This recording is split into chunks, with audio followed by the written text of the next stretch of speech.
Bloomberg years. It is an attack on suburbanization, hyper-gentrification, and all that led up to it. A plea for the soul of the city. This book is not a nostalgia trip, but it is about history. Mostly it's about the city in the 2000s, life in the new Gilded Age, now that the rambunctious New York we knew has breathed out its death rattle. Reports of New York's death are not greatly exaggerated, though some would argue otherwise, insisting that the city's undomesticated heart still beats in far-off corners of Brooklyn and the Bronx, that you'll find a faint pulse in whitewashed Manhattan if you look hard enough. These insistent optimists, deep in denial, point to any trace of the old town and say, there is New York.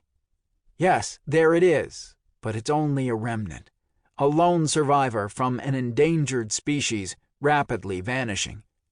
Maybe it's that dive bar with the Ramones on the jukebox, or that bookshop with a cat lounging atop the stacks, or the rare sighting of a transgender outlaw walking some West Village street in platform heels.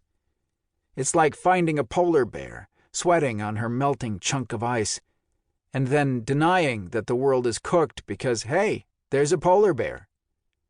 Others quote from the long history of doomsayers, the many writers who declared the city dead.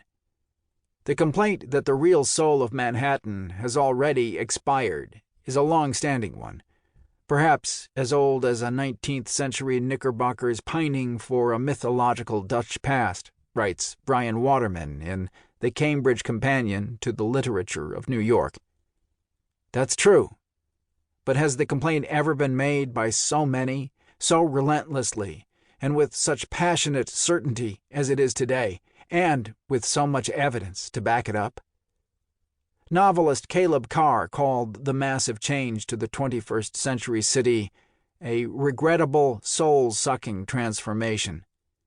Patti Smith told us to find a new city because New York has closed itself off to the young and the struggling. David Byrne wrote an essay on the cultural death of New York, saying, "Most of Manhattan and many parts of Brooklyn are virtual walled communities, pleasure domes for the rich." Essayist David Rakoff observed how the town's vibrancy and authenticity have been replaced by a culture-free, high-end retail clusterfuck of luxury condo buildings. Responding to all this, the counter-argument goes, but it's safer, the streets are clean, and we have great restaurants. In The New Yorker, Adam Gopnik summed it up. New York is safer and richer, but less like itself. An old lover who has gone for a facelift and come out looking like no one in particular. The wrinkles are gone, but so is the face. For the first time in Manhattan's history, it has no bohemian frontier. I could go on with pages of similar quotes, all from the past decade or so, a chorus of voices from literature, art, new media, journalism, all making the same argument. At the beginning of the 21st century, the city changed in what felt like an instant, and the change wasn't good. In short, New York has lost its soul. The place is dead. Okay, dead might be hyperbolic. Is dying a better word? How about comatose, awaiting a miraculous revival? Maybe this shift is just another phase in the city's long and ever-changing evolution. But who ever thought New York would have a soulless period? This book, like my blog of the same name, is both a historic record and a personal document. I can't disentangle the two.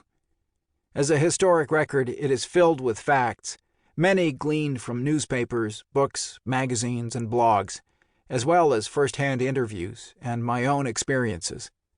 I've done my best to be accurate, but singular truth is a slippery thing when recounting the city's daily dramas. As a personal document, this book is filled with metaphor and conjecture. It is an emotionally inflected account from someone who lived the story and was affected by the plot.